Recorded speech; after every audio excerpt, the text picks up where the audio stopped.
Good morning. Audit का अपना आज थर्ड क्लास है।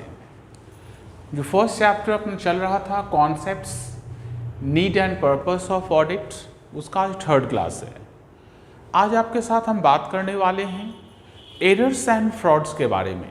सबसे पहले एरर्स एंड फ्रॉड्स के बाद हम आपके साथ बात करेंगे ऑडिट एंड इन्वेस्टिगेशन के बारे में। ठीक है, तो सबसे पहले हम बात करेंगे एरर्स के बारे में। एरर्स किसको बोलते हैं, जो गलती है उसको किसको बोलते हैं, एंड फ्रॉड किसको बोलते हैं। ध्यान रखिएगा, एरर्स एंड फ्रॉड्स में सिर्फ एक ही डिफरेंस है। मतलब एरर में भी मिस्टेक होता है, एरर जो होता है उसमें भी मिस्टेक होता है, एंड जो फ्रॉड होता है उसमें भी मिस्टेक ही किया जाता है। मतलब एरर्स एंड फ्रॉड्स दोनों में ही मिस्टेक ही होता है, इस बात पर ध्यान रखिएगा। पर दोनों में एक खास बात है, एरर्स जो होता है, एरर्स ये अनइंटेंशनल होता है, मतलब बिना आपके सोचे समझे, मतलब बिना कोई साजिश किए हुए यदि कोई मिस्टेक होता है, ठीक है, उस मिस्टेक को बोलते हैं हम लोग एरर्स। और उसी मिस्टेक को यदि किसी साजिश के तहत, मतलब किसी इंटेंशन के कोई इंटेंशन को लेकर या फिर किसी इंटेंशन से उसी तरह के मिस्टेक को यदि किया जाए तो उस मिस्टेक को बोलते हैं फ्रॉड। मतलब यदि कोई गलती एक गलती जानबूझ के हो गया, मतलब जानबूझ के गलती किया गया तो फ्रॉड, और अनजाने में सेम गलती यदि हो जाता है तो कहलाएगा एरर्स। मतलब एरर्स एंड फ्रॉड्स में यही फर्क है, दोनों में ही मिस्टेक होता है, दोनों में ही मिस्टेक ही किया जाता है। पर अनइंटेंशनल होने पर एरर और इंटेंशनल होने पर, ठीक है, मतलब जानबूझ के कर दिए, सोच समझ के कर दिए तो फ्रॉड। ठीक है, आइए हम आपको समझाएंगे एरर्स किसको बोलते हैं, या एक वर्ड याद रखिएगा, unintentional mistakes are called errors. ये एरर्स किसी भी स्टेज में हो सकता है, किसी भी स्टेज में हो सकता है। ट्रांजैक्शन का किसी भी स्टेज का मतलब, ट्रांजैक्शन का स्टेज का मतलब ये रिकॉर्डिंग के समय हो सकता है, ठीक है, ये आपका जर्नल के समय हो सकता है, ये आपका लेजर के समय हो सकता है, ये आपका ट्रायल बैलेंस के समय हो सकता है, और ये आपका फाइनल अकाउंट के समय हो सकता है। किसी भी स्टेज में ये मिस्टेक आपसे हो सकता है। ठीक है, रिकॉर्डिंग का मतलब यहाँ पर बुक कीपिंग लिख दे रहे हैं, आपको ज़्यादा समझ में आएगा। ठीक है, मतलब बुक कीपिंग के समय हो सकता है, बुक कीपिंग मतलब जब ट्रांजैक्शन हम लोग लिखते हैं उसको बुक कीपिंग बोलते हैं। इसका मतलब ये गलती आपका बुक कीपिंग के समय हो सकता है, जर्नल बनाते समय हो सकता है, लेजर के समय हो सकता है, ट्रायल बैलेंस के समय हो सकता है, फाइनल अकाउंट के समय हो सकता है। लेकिन मिस्टेक कैसा होना चाहिए, अनइंटेंशनल, बिना कोई इंटेंशन से यदि मिस्टेक किया जाए तो उस मिस्टेक को हम लोग बोलेंगे एरर्स हम लोग 5 टाइप का होता है, आप लोग पढ़े हैं, बहुत बचपन से पढ़ते आ रहे, क्लास 11 से पढ़ते हुए आ रहे। एरर्स 5 टाइप्स का होता है। एक को बोलते हैं हम लोग एरर्स ऑफ प्रिंसिपल, जहाँ पर रूल्स को लेकर मिस्टेक हो, जहाँ पर मिस्टेक्स किसको लेकर हो, जहाँ पर mistakes done regarding fundamental rules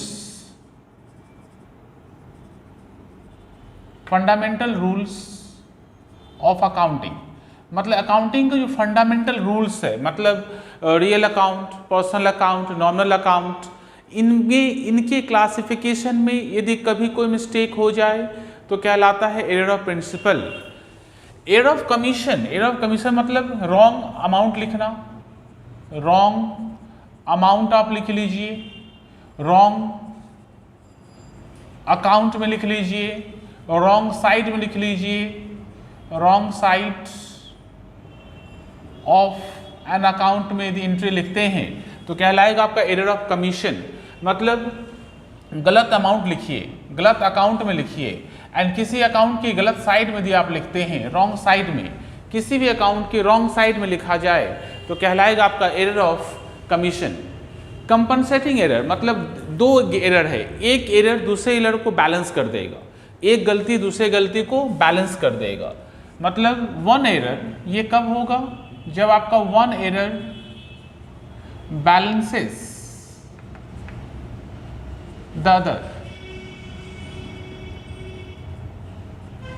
other error, मतलब एक गलती दूसरे गलती को बैलेंस करेगा तो कहलाएगा compensating error. Error of omission, error of omission मतलब ये दो टाइप का होता है, एक को हम लोग बोलते हैं पार्शियल, एक को बोलते हैं कंप्लीट।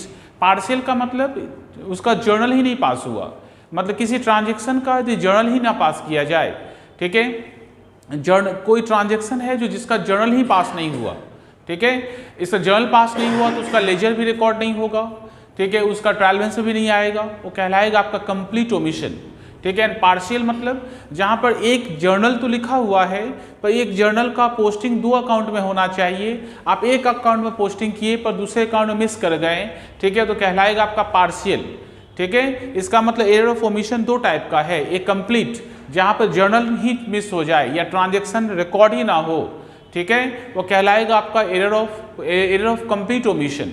एंड पार्शियल ओमिशन का मतलब जहाँ पर जर्नल तो है आपके पास पर जर्नल को दो अकाउंट में लिखना चाहिए था, आप एक अकाउंट में लिखे हैं दूसरे अकाउंट में मिस हो जाए तो कहलाएगा आपका पार्शियल ओमिशन, ठीक है। इसमें दो तरीके का होता है, ठीक है, एक को हम लोग बोलते हैं कंप्लीट ओमिशन। कंप्लीट ओमिशन मतलब जहां ट्रांजैक्शन ही रिकॉर्ड ना हो या फिर जर्नल रिकॉर्ड ना हो, ठीक है। एंड दूसरे को हम लोग बोलते हैं पार्शियल, दूसरे को हम लोग क्या बोलते हैं, पार्शियल। पार्शियल ओमिशन का मतलब जहां पर ट्रांजैक्शन का जर्नल तो लिखा हुआ है बस उस जर्नल का पोस्टिंग दो अकाउंट में नहीं किया गया है, एक अकाउंट में पोस्टिंग हुआ है दूसरे अकाउंट में मिस हो गया, उसको हम लोग बोलते हैं पार्शियल ओमिशन, ठीक है। एंड डुप्लीकेटिंग एरर मतलब एक एंट्री को दो बार लिखना, ठीक है। One journal, one JE is posted twice, एक एंट्री को दो बार पोस्टिंग कर दिए, एक जर्नल का पोस्टिंग कितने बार कर दिए, दो बार। ऐसा होने पर यह कहलाता है, ठीक है, डुप्लीकेटिंग एरर मतलब डुप्लीकेट हो गया, एक बार लिखे दूसरी बार फिर उसी को लिख दिए तो कहलाएगा आपका डुप्लीकेशन ऑफ एरर, ठीक है। इसका मतलब एरर्स क्या है, सिंपल सा बात याद रखना, वर्ड याद रखना आपको, unintentional mistake are called error, ठीक है। ये किसी भी स्टेज में हो सकता है, ठीक है, ये ट्रांजैक्शन का किसी भी स्टेज में हो सकता है और ये अर्थमेटिकल नेचर का भी होता है एंड क्लरिकल नेचर का भी होता है। अर्थमेटिकल का मतलब एडिशन सब्सट्रैक्शन में भी मिस्टेक हो सकता है एंड क्लरिकल का मतलब जो ह्यूमन बीइंग वाला मिस्टेक है, ठीक है, वो भी हो सकता है, ठीक है। ये अर्थमेटिकल मिस्टेक भी होता है, अर्थमेटिकल मतलब टोटल में गलती कर दिए, बैलेंस सीडी बीडी में मिस्टेक हो गया, अंडर कास्टिंग ओवर कास्टिंग हो गया। एंड क्लरिकल का मतलब राम के बदले रमन में लिख दिए, ठीक है, श्याम के बदले श्यामल में लिख दिए, क्लरिकल मिस्टेक है, ठीक है। ये अकाउंट ये अर्थमेटिकल नेचर का भी होता है और ये क्लरिकल नेचर का भी होता है, ठीक है। और ये 5 टाइप्स का होता है, 5 टाइप का, error of principle, error of commission, compensating error, error of omission and duplicating error, ये 5 टाइप्स का एरर्स होता है, ठीक है। तो फिर फ्रॉड क्या है, इसी मिस्टेक को यदि इंटेंशन से किया जाए, इसी मिस्टेक को इंटेंशन से किया जाए तो कहलाता है फ्रॉड। पर याद रखना फ्रॉड तभी माना जाएगा जब फ्रॉड के साथ एमएमएस हो, एमएमएस, और मोबाइल में जो बनाते हैं उसके बारे में बात नहीं कर रहे हैं। एमएमएस का मतलब होता है मटेरियल मिस स्टेटमेंट, मतलब फ्रॉड का अमाउंट बड़ा होना चाहिए।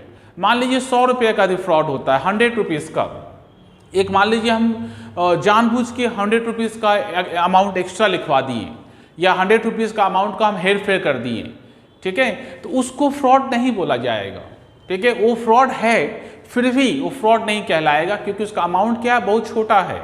इसका मतलब fraud must leads to MMS, material misstatement, मतलब उसका अमाउंट के कारण, उस अमाउंट के कारण, उस फ्रॉड के कारण बड़े अमाउंट का कोई गंडगोल होना चाहिए, बड़े अमाउंट का घपला होना चाहिए, ठीक है। यदि 1000, 2000, 5000 का होता है एंड बैलेंस शीट लाखों लाख एंड करोड़ों करोड़ का है तो उस केस में उसको फ्रॉड नहीं माना जाएगा। फ्रॉड होने के बावजूद भी वो फ्रॉड, आपको लगे कि फ्रॉड है फिर भी उसको फ्रॉड नहीं बोला जाएगा, वो एरर हो जाएगा।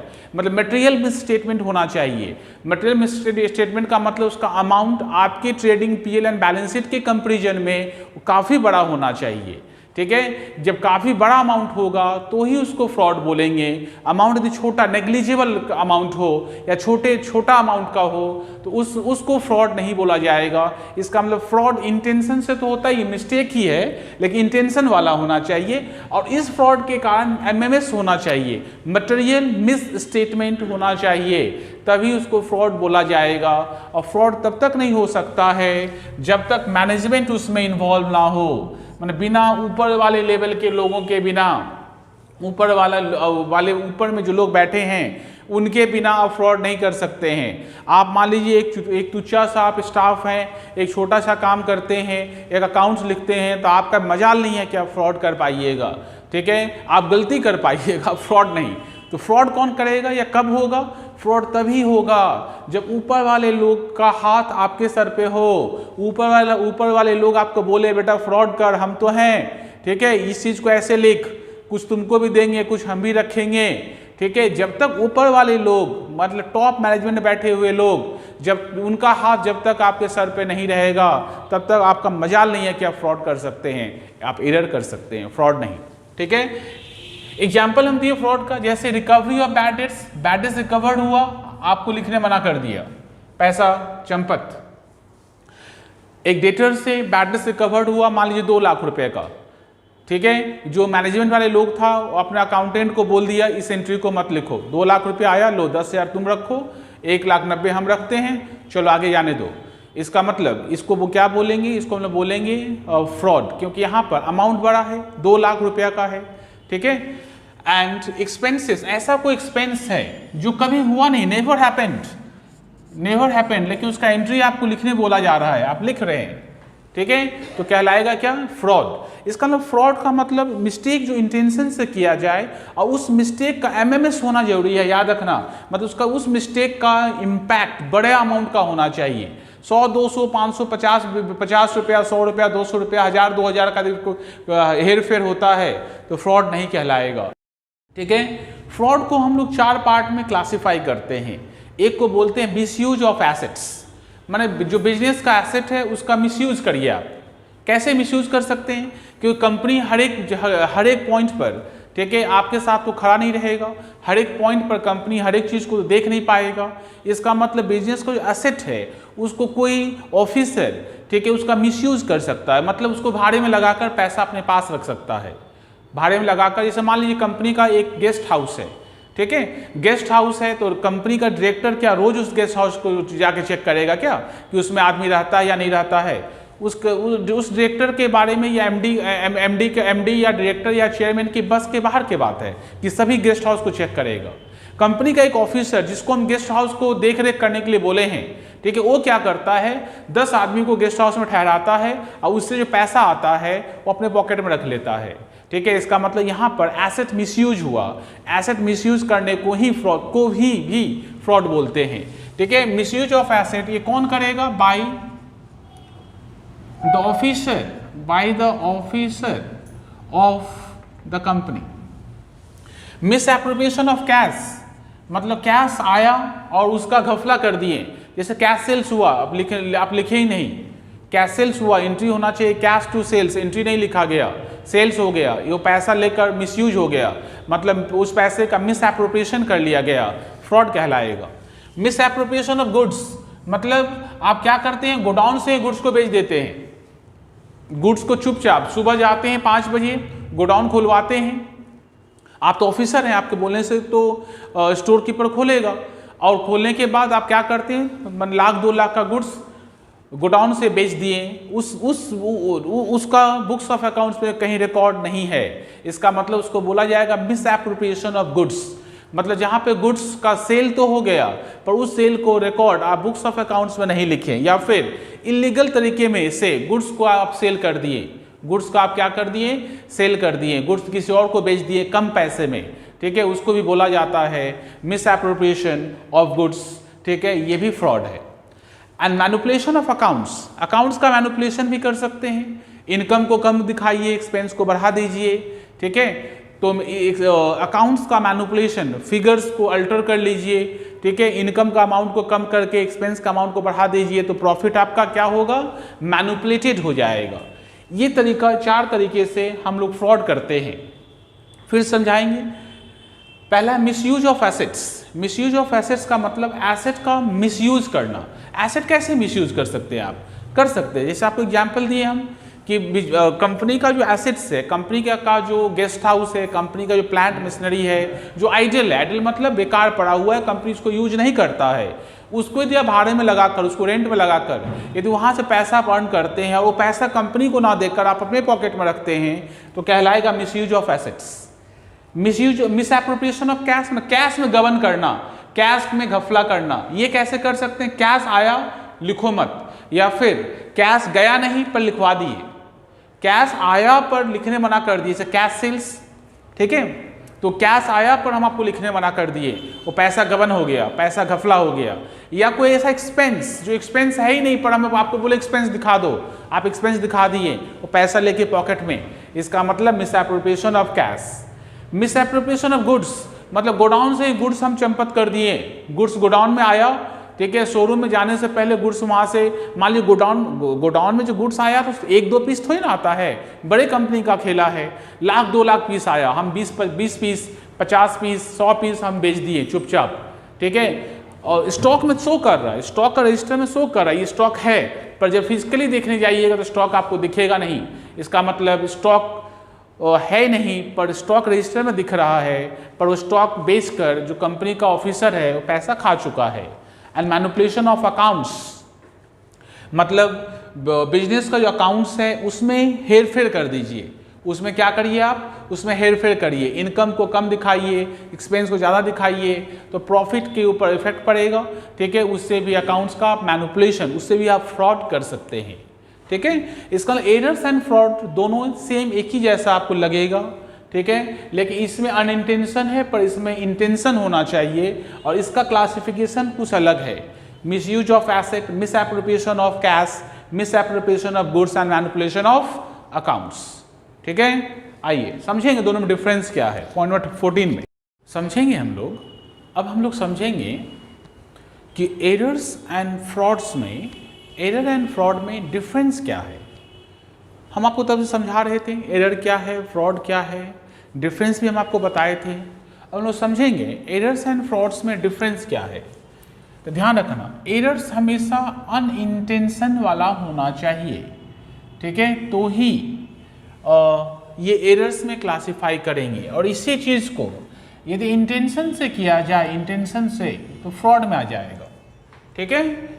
एरर्स मे और may not be of MMS मतलब मटेरियल मिस स्टेटमेंट हो भी सकता है और नहीं भी हो सकता है, ठीक है। मटेरियल मिस स्टेटमेंट हो भी सकता है और नहीं भी हो सकता है, पर फ्रॉड में हमेशा MMS होना जरूरी है। MMS नहीं है तो फ्रॉड नहीं है, ठीक है। एरर्स में आपका ऑनेस्टी के ऊपर क्वेश्चन अराइज नहीं होगा, पर फ्रॉड होने पर आपके ऊपर क्वेश्चन अराइज होगा, ठीक है। जनरली एरर्स लोअर स्टाफ, जो नीचे वाले स्टाफ है वो लोग करता है, एंड फ्रॉड जो है हमेशा जो ऊपर वाला स्टाफ है वो करता है, ठीक है। एंड एरर्स ये सिविल क्राइम है, सिविल क्राइम मतलब सभी से हो सकता है मिस्टेक, ठीक है। लेकिन फ्रॉड जो है, फ्रॉड ये क्रिमिनल क्राइम है, क्रिमिनल केस इसमें बनता है, इसमें क्रिमिनल केस है, ठीक है। इसमें ये 5 डिफरेंस हम आपके लिए डेवलप किए हैं एरर्स एंड फ्रॉड्स को लेकर। अब आपके साथ हम बात करेंगे कि एक ऑडिटर्स का duty regarding fraud and errors क्या होता है, रिगार्डिंग फ्रॉड एंड एरर्स क्या होता है, एक ऑडिटर फ्रॉड एंड एरर्स के रिगार्डिंग क्या काम करता है, ये बात अब हम लोग नेक्स्ट पॉइंट में डिस्कस करेंगे। अभी तक हम लोग ये डिस्कस किए कि एरर क्या होता है, फ्रॉड क्या होता है, एंड एरर एंड फ्रॉड में क्या डिफरेंस है ये हम आपको बताएं। लेकिन हम लोग पढ़ रहे हैं क्या, हम लोग एरर्स एंड फ्रॉड्स का नहीं पढ़ रहे हैं, हम लोग क्या पढ़ रहे हैं, हम लोग पढ़ रहे हैं कि हम लोग पढ़ रहे हैं ऑडिट। इसका मतलब अब आपको ये समझना पड़ेगा कि एक ऑडिटर का रिस्पॉन्सिबिलिटी, एक ऑडिटर का duties regarding detection and prevention of fraud and errors क्या होता है। ठीक है, अब हम लोग ये बात करने वाले हैं कि एक ऑडिटर्स का duties regarding fraud and errors क्या होता है, ये बात हम आपको समझाने वाले हैं। इसके लिए हम आपको समझाएंगे SA 240, ऐसे मतलब स्टैंडर्ड ऑन ऑडिट 240, याद करके रखना, ये लिखिएगा तो मार्क्स ज़्यादा मिलेगा। तो सबसे पहला क्या लिखना है, सबसे पहले आपको ये लिखना है कि detection and prevention of fraud and errors जो होता है, इसका प्राइमरी रिस्पॉन्सिबिलिटी मतलब सबसे पहला रिस्पॉन्सिबिलिटी मैनेजमेंट के ऊपर है, ऑडिटर्स के ऊपर नहीं। ठीक है, इसका मतलब एक कंपनी में फ्रॉड जो होता है या फ्रॉड जो हो रहा है उसको डिटेक्ट करना एंड उसको प्रिवेंट करना, ये काम सबसे पहले किसके ऊपर जाएगा, ये काम सबसे पहले मैनेजमेंट के ऊपर जाएगा। ये मैनेजमेंट का काम है, ऑडिटर का काम नहीं। इसका मतलब प्राइमरी रिस्पॉन्सिबिलिटी, ठीक है, of detection of fraud and errors and it's prevention falls on management के ऊपर ये फॉल करता है। मतलब ये मैनेजमेंट का काम है कि एरर्स एंड फ्रॉड को डिटेक्ट करे एंड उसको प्रिवेंट मतलब दोबारा ना हो, इसके लिए उसका रास्ता खोजे। ये काम मैनेजमेंट का है, ऑडिटर का नहीं। इसका मतलब ऑडिटर इज नॉट लाइबल, एक ऑडिटर को हम लाइबल नहीं कर सकते हैं for detection of fraud and errors. मतलब फ्रॉड को तो खैर ऑडिटर खोज ही नहीं पाएगा जल्दी, ठीक है। एरर्स को भी, सारा एरर्स को भी एक ऑडिटर कभी फाइंड नहीं कर पाएगा, इसलिए क्योंकि एवरी ट्रांजैक्शन को पर्सनली बैठ के चेक करना ऑडिटर के लिए पॉसिबल नहीं है।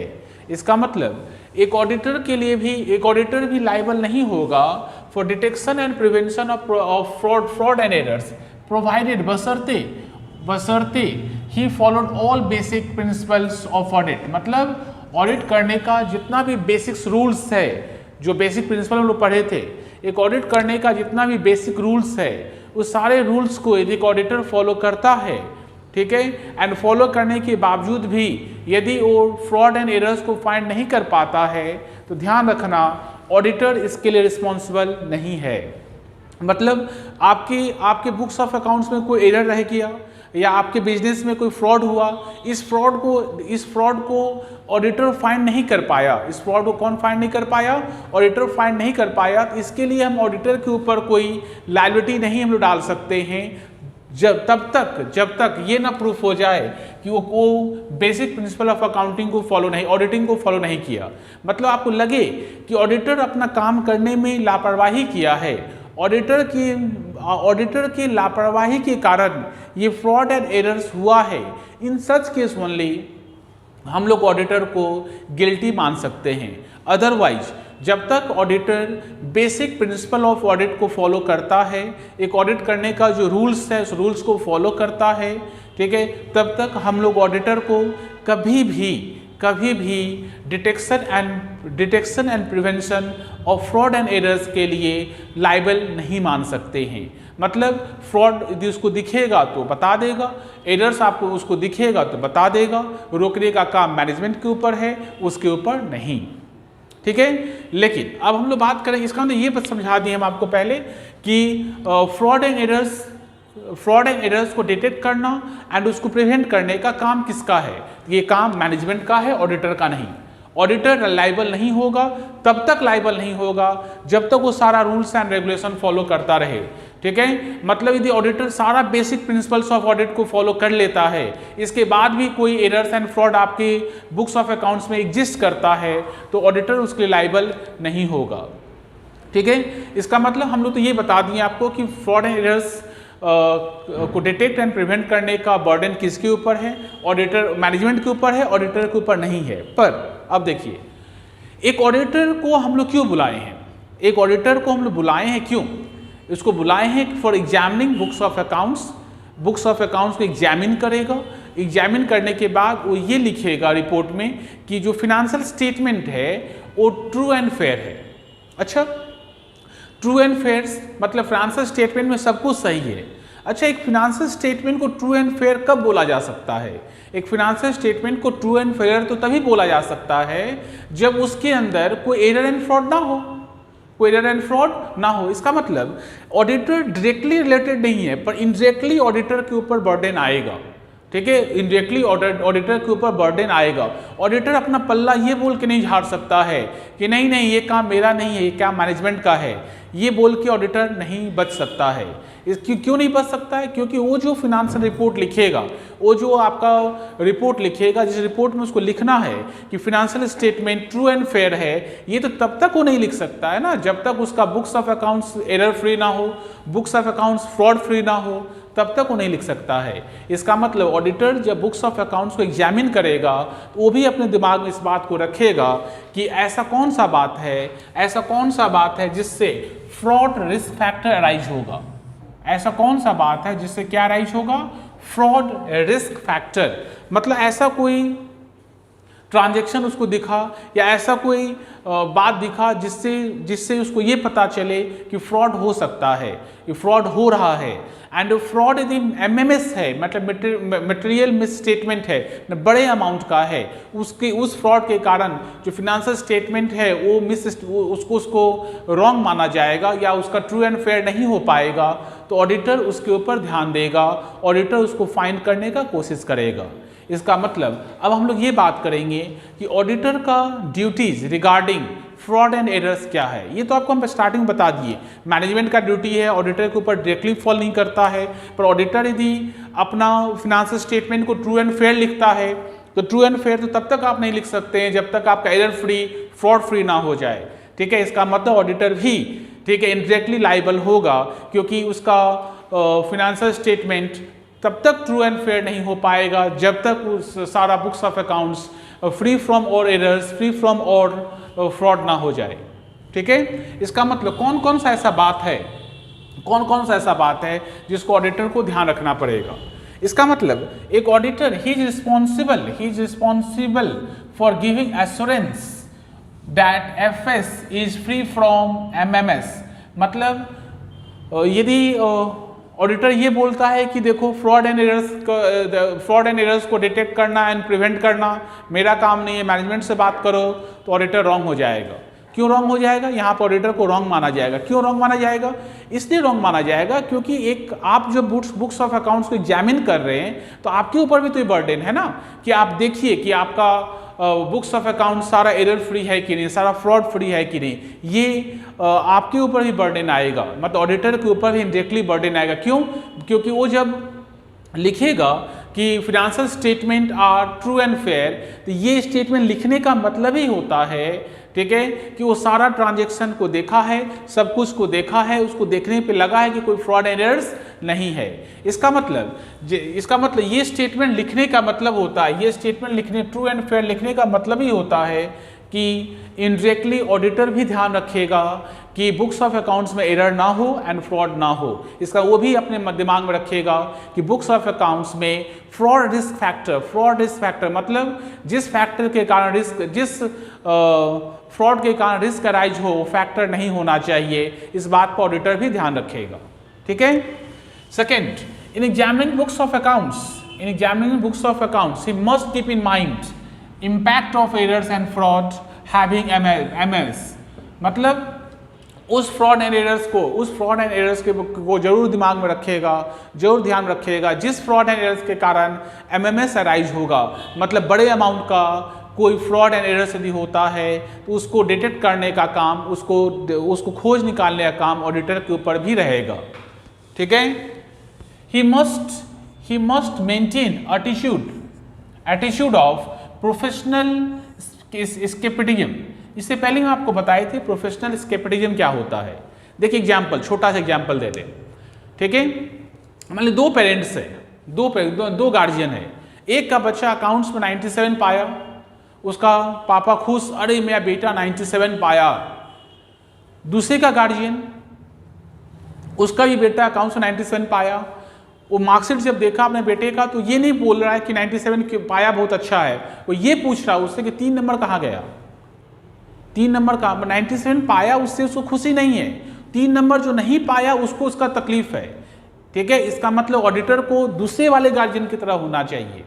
दूसरे वाले गार्जियन की तरह मतलब मान लीजिए 100 ट्रांजेक्शन है, 98 ट्रांजेक्शन का प्रूफ आपके पास है, 2 ट्रांजेक्शन का प्रूफ आपके पास नहीं है, तो आपको ये पूछना है कि जो 2 ट्रांजेक्शन का प्रूफ नहीं है हमको तो वही चाहिए, जो 2 ट्रांजेक्शन का प्रूफ नहीं है हमको वही देखना है, 98 तो हमको देखना ही नहीं था। इसका मतलब इसको बोलते हैं हम लोग प्रोफेशनल स्केपिटिज्म, मतलब आप क्वेश्चन पूछ सकते हैं, कहीं पर भी आपको डाउट हो तो डाउट के रिगार्डिंग आप जो क्वेश्चन पूछिएगा, ये एटीट्यूड आपको through out the year, through out the audit procedure आपको मेंटेन करना पड़ेगा।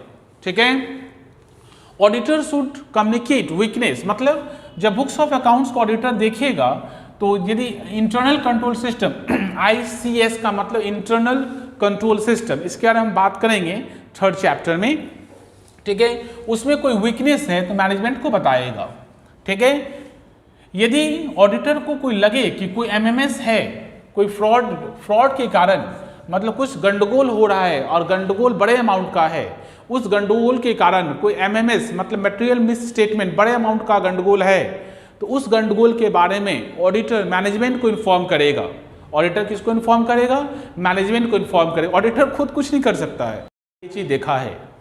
मैनेजमेंट को इन्फॉर्म करने के बाद, ठीक है, 45 डेज के अंदर मैनेजमेंट को कोई ना कोई एक्शन लेना पड़ेगा। यदि मैनेजमेंट कोई एक्शन नहीं ले पाता है 45 डेज के अंदर, तो ऑडिटर के पास ये पावर है कि सेंट्रल गवर्नमेंट CG मतलब सेंट्रल गवर्नमेंट को इन्फॉर्म करेगा। ठीक है, ये पावर ऑडिटर को सेक्शन 143 ऑफ कंपनीज एक्ट 2013 में दिया हुआ है। ठीक है, बहुत इंपॉर्टेंट क्वेश्चन है ये, बहुत इंपॉर्टेंट क्वेश्चन है। ऑडिटर का duties regarding fraud and errors क्या है। अब हम लोग बात करने वाले हैं कि ऑडिट का ऑब्जेक्टिव्स क्या है। जो ऑडिट है उसका ऑब्जेक्टिव्स क्या है, तो देखिए ऑडिट का ऑब्जेक्टिव्स को हम लोग 2 पार्ट में क्लासिफाई किए हैं।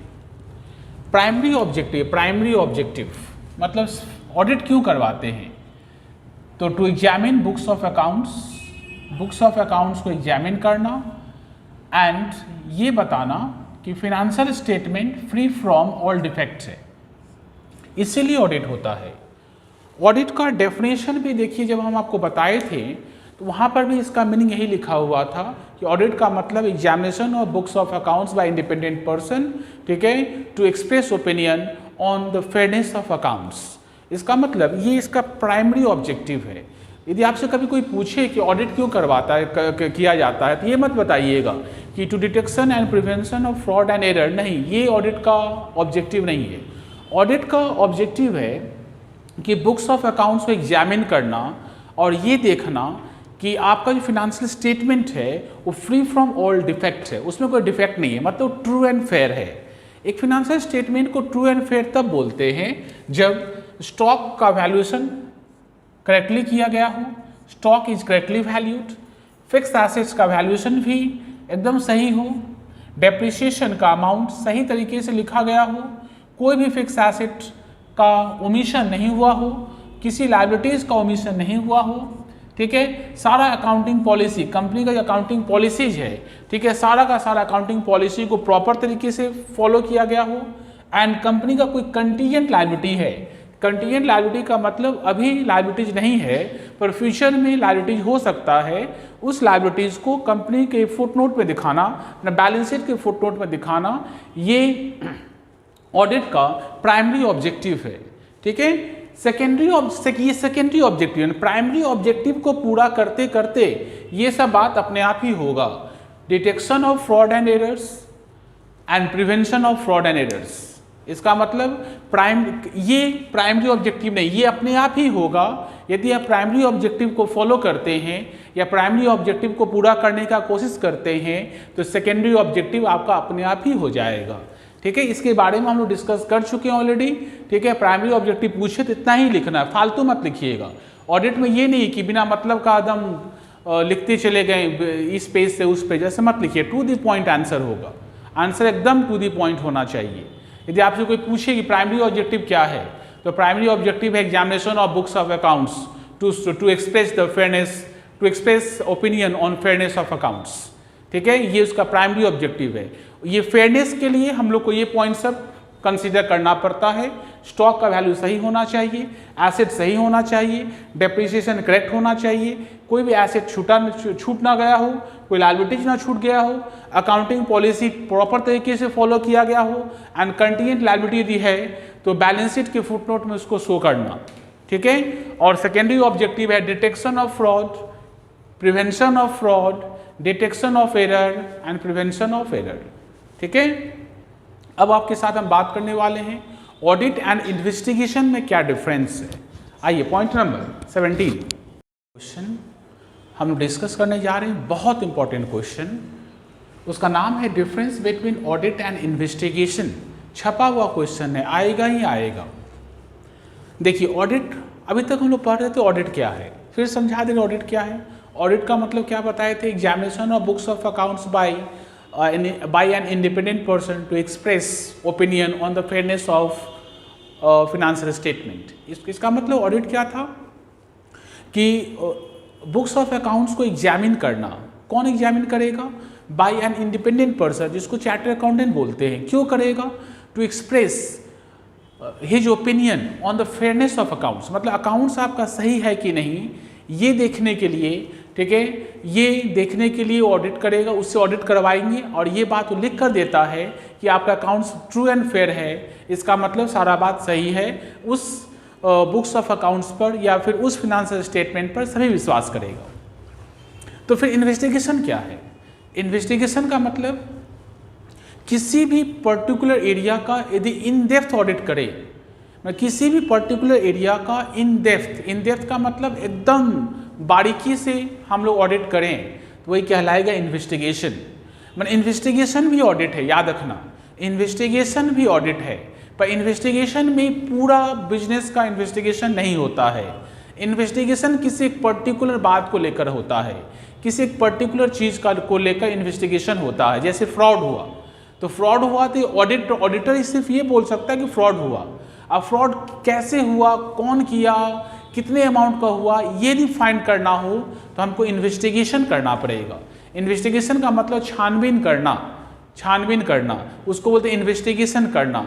इन्वेस्टिगेशन वाले प्रोसेस में भी ऑडिट होता है, पर इन्वेस्टिगेशन किसी प्रॉपर एरिया का या पर्टिकुलर एरिया का होता है, एंड ऑडिट जो है पूरे बुक्स ऑफ अकाउंट्स का होता है। ठीक है, इसका मतलब हम लोग समझने वाले हैं कि ऑडिट एंड इन्वेस्टिगेशन में क्या फ़र्क है। सबसे पहला डिफरेंस, दोनों का डेफिनेशन क्या है। तो ऑडिट का मतलब examining books of accounts by a chartered accountant to express opinion on the fairness of financial statement. Audit का मतलब बुक्स ऑफ अकाउंट्स को एग्जामिन करवाइए चार्टर्ड अकाउंटेंट से, ताकि वो अपना एक्सप्रेशन, ठीक है, रिगार्डिंग फेयरनेस ऑफ अकाउंट्स बता पाए। इन्वेस्टिगेशन का क्या मतलब होता है, इन्वेस्टिगेशन का मतलब ये होता है, इसका मतलब इन डेप्थ एग्जामिनेशन। देखिए ये भी एग्जामिनेशन ही है लेकिन ये of any specific area of the business by for an interested parties. मतलब इन्वेस्टिगेशन आप हमेशा नहीं करवा सकते, कोई इंटरेस्टेड पार्टी जो है, जो बिजनेस का शेयर होल्डर हो सकता है, कोई पार्टनर हो सकता है, या फिर कोई और भी इन्वेस्टर हो सकता है, जो आपको किसी स्पेसिफिक पर्पस के लिए आपको बोला कि इसका इन्वेस्टिगेशन करके दीजिए।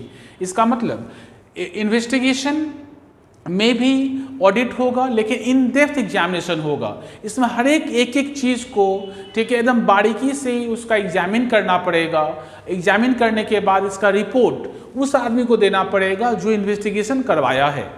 ठीक है, ऑडिट का व्यू ऑब्जेक्टिव है to express true and fair view of financial statement. आपका financial statement true and fair है या नहीं, ये देखना ही ऑडिट का काम है। पर इन्वेस्टिगेशन का मतलब है, इन्वेस्टिगेशन क्यों करते हैं, टू असर्टेन फाइनेंशियल पोजीशन, मतलब कंपनी का पोजीशन कैसा है ये जानकारी लेना हो, कंपनी का अर्निंग कैपेसिटी क्या है ये जानना हो, या कंपनी में कोई फ्रॉड होता है तो फ्रॉड कितने अमाउंट का हुआ, किस लेवल का फ्रॉड हुआ, ये जानना हो आपको, तो आपको ऑडिट नहीं इन्वेस्टिगेशन करवाना पड़ेगा। ठीक है, मतलब ऑडिट करते समय सिर्फ हम लोग बुक्स ऑफ अकाउंट्स में ही रहते हैं, इस बुक्स ऑफ अकाउंट्स का ही ऑडिट होता है। ऑडिटर बुक्स ऑफ अकाउंट्स के बाहर नहीं जाएगा। इसके लिए auditor test checking and sampling technique का यूज कर सकता है। लेकिन इन्वेस्टिगेशन किसी एक सर्टेन एरिया, बिजनेस का एक पर्टिकुलर एरिया का इन्वेस्टिगेशन होगा एंड जो इन्वेस्टिगेशन करेगा वो बुक्स ऑफ अकाउंट्स के बियॉन्ड, मतलब बुक्स ऑफ अकाउंट्स के बाहर भी जा सकता है। वो बुक्स ऑफ अकाउंट्स के बाहर जाकर भी छानबीन कर सकता है। ठीक है। ऑडिटर हमेशा एक वॉच डॉग की तरह काम करता है। वॉच डॉग का मतलब रखवाली करने वाला कुत्ता। ठीक है। वॉच डॉग का मतलब रखवाली, जैसे आप घर में कुत्ता पालते हैं ना, ठीक है, कोई भी आदमी आएगा उसको देख के वहाँ करेगा, इसका मतलब ये ऑडिटर एक ऑडिटर कुत्ता मत समझ लीजिएगा, एक उसको उससे कंपेयर किया गया है। ऑडिटर जो है एक वॉच डॉग की तरह काम करता है, मैंने आपके बिजनेस का बुक्स ऑफ अकाउंट्स को का रखवाली करता है। ये तब तक कोई सस्पिशन, तब तक कोई वो काम दूसरा कोई बुद्धि नहीं लगाएगा अनलेस एनी सस्पिशन अरोज, मतलब आपको उसको वो तब तक कोई दूसरा बुद्धि नहीं लगाएगा जब तक उसको कोई सस्पिशन, मतलब कोई डाउट ना हो। उसको जब तक कोई डाउट नहीं होता है तब तक जो बुक्स ऑफ अकाउंट्स में लिखा हुआ है सबको सही मानेगा। इसका मतलब वो वॉच डॉग के हिसाब से काम करता है। लेकिन एक इन्वेस्टिगेटर ब्लड हाउंड के हिसाब से काम करता है। ब्लड हाउंड का मतलब देखिएगा टीवी सीरियल में या पिक्चर में, ठीक है, कोई पुलिस के साथ कुत्ता रहता है, वो कहीं पर ब्लड गिरा हुआ सूंघते सूंघते पहुंच जाता है, खूनी कौन है, वो ब्लड हाउंड है, शिकारी कुत्ता। इन्वेस्टिगेशन जो है, जो इन्वेस्टिगेशन करता है वो ब्लड हाउंड की तरह बिहेव करता है।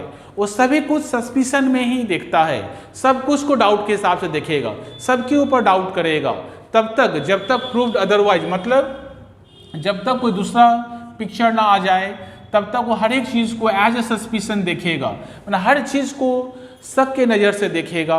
ठीक है, ये इन्वेस्टिगेटर का कैरेक्टर है। वो ब्लड हाउंड के हिसाब से, मतलब जो सरकारी जो शिकारी कुत्ता होता है उसके हिसाब से, तो जैसे शिकारी कुत्ता का बिहेवियर होता है ठीक वैसे बिहेवियर इन्वेस्टिगेटर का होता है। लेकिन ऑडिटर का बिहेवियर वॉच डॉग की तरह होता है। ठीक है। हम लोग ऑडिट हमेशा 1 ईयर का करते हैं, 1 ईयर का करते हैं, लेकिन इन्वेस्टिगेशन 1 ईयर से ज़्यादा का हो सकता है। रिपोर्ट हम लोग ऑडिट का रिपोर्ट इक्विटी शेयर होल्डर को देते हैं। इसमें रिपोर्ट जो इन्वेस्टिगेशन करवाया है, जो इंटरेस्टेड पार्टीज है उसको रिपोर्ट देना पड़ेगा। ऑडिट करते समय हम लोग गैप का इस्तेमाल करते हैं। गैप का मतलब जनरली एक्सेप्टेड अकाउंटिंग प्रिंसिपल्स, उसका यूज करते हैं। लेकिन इन्वेस्टिगेशन के समय कोई गैप बोल के कोई चीज़ नहीं होता है, उसमें गैप का इस्तेमाल नहीं होता है। दोनों एक ही जैसा चीज़ है। ऑडिट में क्या करते हैं हम लोग, पूरे बुक्स ऑफ अकाउंट्स को एग्जामिन करते हैं। इन्वेस्टिगेशन में किसी पर्टिकुलर एरिया का इन डेप्थ एनालिसिस करते हैं, उसको बोलते हैं इन्वेस्टिगेशन करना। ऑडिटर वॉचडॉग के हिसाब से काम करेगा और इन्वेस्टिगेटर ब्लड हाउंड के हिसाब से काम करेगा। मतलब auditor report regarding true and fair view on financial statement equity share holder को देगा। ठीक है। एंड इन्वेस्टिगेटर मतलब जो फ्रॉड हुआ है, क्यों हुआ, कैसे हुआ, कितने अमाउंट का हुआ, इसका रिपोर्ट उस पार्टी को देगा जो इन्वेस्टिगेशन करवाया है। ठीक है। ये इन दोनों का डिफरेंस है, बहुत इंपॉर्टेंट है, अच्छी तरीके से पढ़ लीजिएगा। लास्ट टॉपिक चैप्टर 1 का लास्ट टॉपिक। इस लास्ट टॉपिक में हम लोग ये पढ़ने वाले हैं कि स्टैंडर्ड ऑन ऑडिटिंग क्या होता है, ऐसे क्या है। मतलब सेंट्रल गवर्नमेंट के रिकमेंडेशन के बाद institute of charter accountants audit करने के लिए कुछ गाइडलाइंस इशू किया है। फिर समझिएगा, सेंट्रल गवर्नमेंट के रिकमेंडेशन के बाद institute of charter accountant audit करने के लिए कुछ गाइडलाइंस इशू किया है। उस गाइडलाइंस का नाम है स्टैंडर्ड ऑन ऑडिटिंग। इसको हम लोग एसए के नाम से जानते हैं। स्टैंडर्ड ऑन ऑडिटिंग बेसिकली एक बेंचमार्क है जिससे हम लोग किया हुआ ऑडिट को इवैल्यूएशन करने के लिए कंपेयर करते हैं। मतलब standard on auditing institute of charter accountant लिख कर दे दिया। अब कोई चार्टर अकाउंटेंट किसी ऑडिट का, किसी कंपनी का जब ऑडिट करेगा तो उसका किया हुआ ऑडिट को यदि हम लोग इवैल्यूएट करना चाहें, उसका किया हुआ ऑडिट को देखना चाहें कि ठीक है कि नहीं, तो उसको कैसे देखेंगे। इसका मतलब उसका किया हुआ ऑडिट को यदि हम लोग ऐसे के साथ कंपेयर करें, यदि ऐसे में जो जो बात लिखा हुआ है सारा बात यदि ऑडिटर फॉलो कर किया है, इसका मतलब उसका ऑडिट एकदम परफेक्ट है। यदि ऐसे में जो बात लिखा हुआ है वो सारा बात फॉलो नहीं किया, इसका मतलब इवैल्यूएशन के समय, ठीक है, उस ऑडिटर का किया हुआ काम को नेगेटिव मार्क मिलेगा। ठीक है, इसका मतलब ऐसे बेसिकली एक गाइडलाइंस है जो इंस्टीट्यूट ऑफ चार्टर्ड अकाउंटेंट पहले से बता दिया है कि आपको इसका ऑडिट इस तरीके से करना है। इसका मतलब एक ऑडिटर जब ऑडिट करने के लिए जाएगा तो आप वो ऑडिट करते समय अपने दिमाग में ऐसे को रखेगा और ऐसे के अकॉर्डिंगली ही ऑडिट को करेगा। इसका मतलब किसी भी ऑडिटर का किया हुआ ऑडिट का इवैल्यूएशन करना हो तो उसका इवैल्यूएशन करने के लिए उसका किया हुआ ऑडिट को हम ऐसे के साथ कंपेयर करेंगे। यदि ऐसे के साथ कंपेयर करने पे ठीक निकला, इसका मतलब ऑडिट परफेक्ट है। ठीक नहीं निकला, इसका ऑडिटर कुछ मिस किया है। कौन कौन सा ऐसे हम लोग यूज करेंगे? ठीक है, जैसे ऐसे 200 objective of independence of audit याद कर लेना। ऐसे 210 terms of audit engagement, 230 documentation, 240 auditor responsibility regarding fraud. ठीक है, ऑडिट ऐसे 300 ऑडिट प्लानिंग। ठीक है, ऐसे 500 ऑडिट एविडेंस, ऐसे 520 एनालिटिकल प्रोसीड्यूर, ऐसे 530 ऑडिट सैम्पलिंग, ऐसे 610 इंटरनल ऑडिट एंड ऐसे 700 जिसका नाम है ऑडिट रिपोर्ट। अपने सिलेबस में ये 3, 3, 6, 3, 9, 1, 10 ऐसे ही पढ़ना है। ठीक है, इसमें से हम लोग कुछ पढ़ चुके हैं, शायद हम लोग objective of independence of audit पढ़ चुके हैं and 240 auditor responsibility regarding fraud पढ़ चुके हैं। बाकी हम लोग अगले टॉपिक में या फिर अगले चैप्टर में धीरे धीरे पढ़ते जाएंगे। ये भी इंपॉर्टेंट क्वेश्चन है, इसको आपको याद कर लेना है। ये चैप्टर यहाँ पर खत्म हो जाता है। अगले वीडियो में हम आपको चैप्टर नंबर 2 स्टार्ट करेंगे। ठीक है, तब तक के लिए थैंक यू।